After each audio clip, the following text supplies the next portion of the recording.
You ever wonder how an antibiotic actually stops an infection? We're going to break down how tetracycline does it.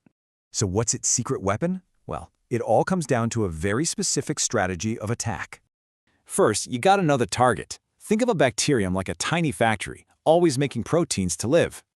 And the most important piece of equipment in that factory? That's the 30S ribosomal subunit.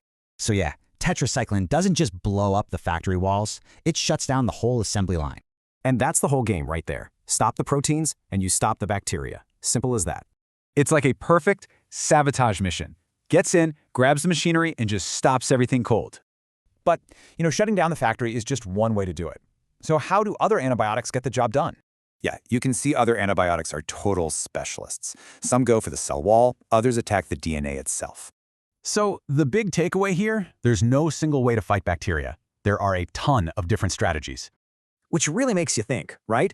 With so many strategies, how crucial is picking the exact right tool for the job?